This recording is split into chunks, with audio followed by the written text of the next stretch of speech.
I think it's safe to say that The Last of Us 2 Remastered is perhaps the most unnecessary AAA game release of all time.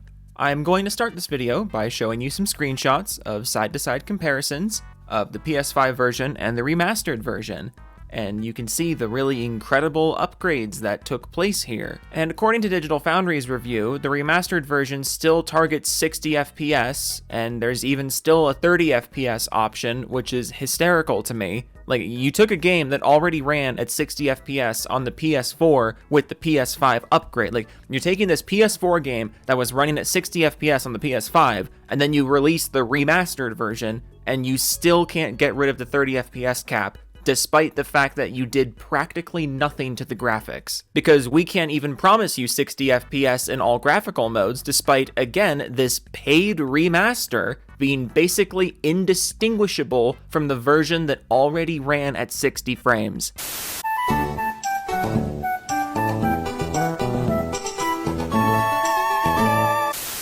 But Joe, there's a roguelike mode and new character skins. Great, so you agree that this is a DLC, not a game. Look, I'm not denying that Last of Us 2 Remastered is a technical step up from the base version. I'm not even saying that it runs poorly, or that the added content isn't cool to some extent. But the thing that I and many other people are saying about this remastered game is that it simply is not a remastered game. It is a patch being released as a separate game, basically just to pad Sony's release schedule. I can list off a dozen other remastered game releases that made more significant improvements to the original. I can name a dozen next-gen upgrade patches for PS5 and Xbox Series games that made more significant enhancements to the versions that already existed. And in fact, just so nobody can say anything about this in the comments, let's do some listing. Remastered games that improve the original more than Last of Us 2 Remastered. Blood, Fresh Supply, Last of Us 1 Remastered, ironically. Halo 1 Anniversary, Halo 2 Anniversary, Bully Scholarship Edition, Gears Ultimate Edition. This actually was a remaster, by the way. I thought it was a remake until like 2 days ago, but apparently it's just a really giant, hefty remaster, which is kind of cool. God of War Collection, God of War Origins Collection, Spider-Man 2018 Remastered. Seriously, Sony, what the fuck happened here? You're usually so much better than this with remastered games. I give Sony so much shit, and even I acknowledge their remastered games are usually so much better than this. Metroid Prime Remastered, Persona 5 Royal, Quake Remastered, Quake 2 Remastered, and now that my point has been thoroughly made, how about some games that got next-gen patches on the 9th-gen consoles that improved the 8th-gen console version more than Last of Us 2 Remastered improved the version that already existed on the PS5?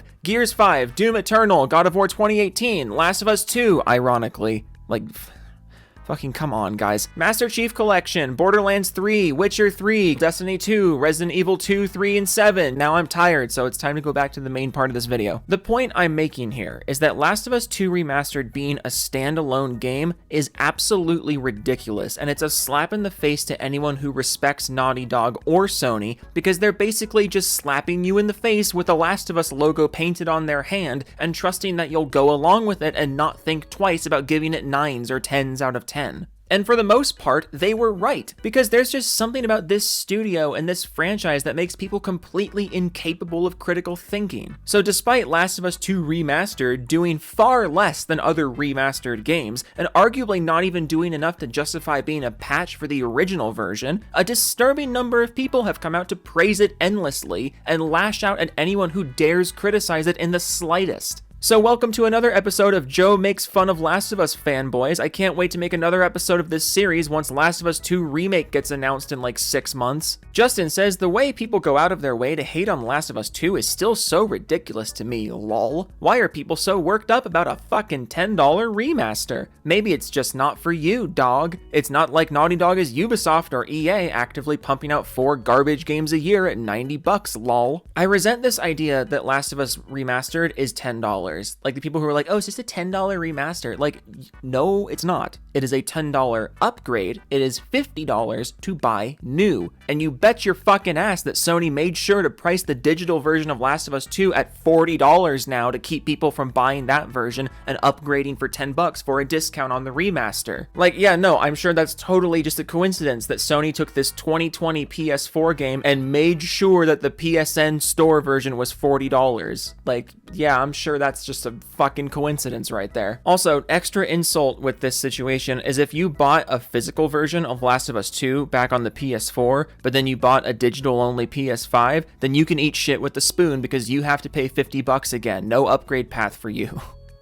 If this truly was a $10 remaster, that'd be one thing. But getting your hands on this thing is only going to be $10 for some people. And as I established earlier, that $10 is still kind of a stretch when you consider how much more of an enhancement you are getting with all of those next-gen patches I listed off earlier in the video. The Last of Us 2 Remastered simply is not a standalone remastered game. It is a patch being sold for as much money as Sony can get away with charging you for it. I can't get over the fact that the PS5 patch for the PS4 version did more to remaster and enhance the actual game than the remastered game has. But you just keep blindly defending this, and then you can go ahead and scratch your head when we start seeing remasters that are just as pointless and rip-offy as this was, but without the Naughty Dog box on the logo, and then we'll all watch you disappear into a big stupid ball of hypocrisy. Rob Pitt says, anyone else notice that Xbox are doing their showcase the day before The Last of Us 2 Remastered launches? They want to try and get the limelight before reviews and videos drop about it. Yes, I'm sure Xbox is planning their entire business strategy around the release of the fucking Last of Us 2 Remaster. You absolute goofy goober. Hollow Point says, The Last of Us Part 2 Remastered. Been really enjoying this replay. I still don't understand how a game can look this good. Absolutely stunning. Here are some screenshots. Big thanks to PlayStation for the review copy. Hashtag Last of Us Part 2. Hashtag ad. I love how when an Xbox game gets good reviews, the PlayStation dudes immediately start talking about how everything is rigged and Microsoft pays for reviews. But when Sony does it, it's 100% fine. Like, certain outlets and journalists have actually been completely open about this. Like, back when Yahtzee Croshaw was still with The Escapist, he openly talked about the time that Sony sent them a review code for a game. I forget which game it was. It was either Forbidden West or Rift Apart. It was one of those two. But basically, they included a review guide with the review copy where they basically said, hey, please talk about how pretty our graphics are and how amazing our animations are and how great this game is. It's very, very good, wink, wink. And then because Yahtzee made a joke about that in his review, Sony stopped sending them review codes. All because he had the fucking audacity to make fun of the fact that Sony includes review guides with their review codes. Because let's be real, we can all read between the lines here, you know? Like when a publisher sends you a review copy of the game, but also includes a review guide basically telling you what they want you to talk about, we can all see what they're doing. They're effectively saying, hey, praise these parts of the game or you're not getting another review code. Which, if you're a gaming outlet, you can't afford that. Like, if you're an outlet that makes your money off of reviews and off of traffic for new big AAA games, you can't afford Sony taking away your review copies. So of course you're going to talk about the things in that review guide and not get Sony on your bad side, which allows Sony to basically write their own reviews because they have absolutely no faith in their games to just stand on their own 2 feet and earn praise organically. And because Yahtzee fucking Croshaw had the balls to make a joke about how pathetic the idea of a review guide is, Sony stopped sending The Escapist review codes. If you seriously believe that Sony isn't padding their stats with their review codes, you're a fucking moron, because this is the exact reason why games like Spider-Man 2 could launch completely bugged up the flagpole and still have like a 90 on Metacritic. It's how games like Last of Us 2 Remastered can come out and be completely unasked for and widely mocked by anyone with a brain. Every single video that PlayStation posts on YouTube about Last of Us 2 Remastered gets disliked into oblivion, and it's still sitting with a 91 on Metacritic. It's so stupid. This is a major reason why a lot of people have started just disregarding Metacritic altogether, because playing nice with big name publishers is now way more important to professional critics than actually being honest and speaking on behalf of the people who actually have to pay for the game. But all that being said, what happens when Sony slips up and they actually do send a review code to someone who criticizes them? Well, there was actually some juicy drama the other day, because one outlet actually got a review code for Last of Us 2 Remastered and dared to give it a score that reflected gamers' thoughts on it. So Playzine gave Last of Us 2 Remastered a 40 out of 100, and at the time that I'm making this video, it is literally the only negative review that's been published. 81 critic reviews at the time of recording, it is the only negative one. and unsurprisingly, it's also the only one that I've seen that even comes close to echoing the thoughts of gamers. The Playzine critic writes, quote, "The Last of Us Part 2 Remastered is not a remaster at all. At best, it has some new features that should have been free. No return roguelike mode is lackluster and there is no point in playing it. Last of Us combat was complementing the story and it did so very well, unlike No Return, which is basically hide and seek with extra steps. For a layman, the graphic improvements are unnoticeable, especially if you haven't played it in a while, and there are a bunch of new bugs that were previously absent, falling through the ground, missing limbs on character models, etc. The lost chapters are neat to get some dev insight, but are almost unplayable as they are mostly alpha. This should have been a free DLC for the fans and not a quick money grab. Naughty Dog, take a note from Santa Monica Studios." And the fucking meltdown that this review caused was glorious. Darkborn says, "Lol, I knew the angry reviewers would pop up just to lower the score on purpose. It was a 92 a little bit ago, now it's at a 90. So, I'm sorry, you're upset that the critic came to lower the score on purpose? Buddy, that's their job. Their job is to review the game and give it a score on purpose. Also, you're whining about a game going from 92 to 90. Grow up." CMA 8K Dual Sensible says, "Another new site nobody's ever heard of, probably Microsoft owned. I bet if you do enough digging, Microsoft owns quite a few sites." Darkborn says, "They gave several 100s to Xbox first-party games," which I think is funny because of the number of 100s that Last of Us 2 Remastered got. I don't give a fuck about anything else. No game in these circumstances is worthy of 100. Especially if this review that Playzine wrote is accurate and there's actual new bugs introduced into the remastered version. But let's just look into this. Playzine is probably Microsoft owned because of course that's the only way that anyone could ever criticize Last of Us is if they're literally owned by Microsoft. But let's just take a look at this. I'm going through Playzine's reviews on Metacritic right now. They gave Modern Warfare 3 a 20, which doesn't sound like the kind of thing a Microsoft owned outlet would do. They also gave Spider-Man 2 a 90, which last time I checked, that game was pretty bugged up the flagpole, but they didn't seem to care about that one. They also gave Starfield an 85, and Ratchet & Clank Rift Apart a 90. Also, what's this? A 30 for Redfall, but a 35 for Forspoken. Basically, what I'm getting at is that if you look into this outlet for 5 seconds, you would see that they have consistently given first-party Sony games much better scores than first-party Xbox games. Even the shit ones like Forspoken still scored better than the shit ones like Redfall and Modern Warfare 3. But you saw a negative review for The Last of Us 2 Remastered, and you instantly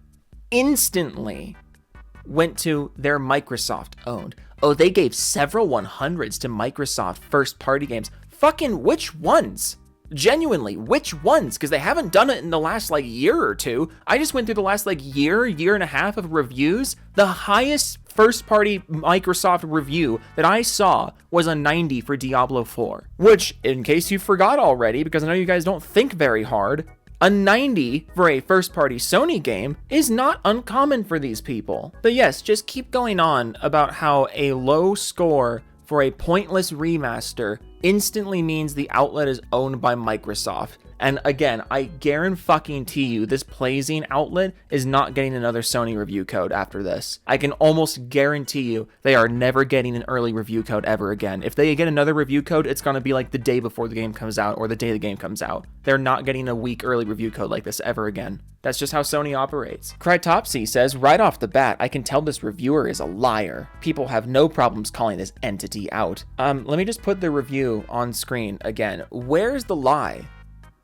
Truly, where is the lie here? This is a pretty honest, straightforward review. I don't get it.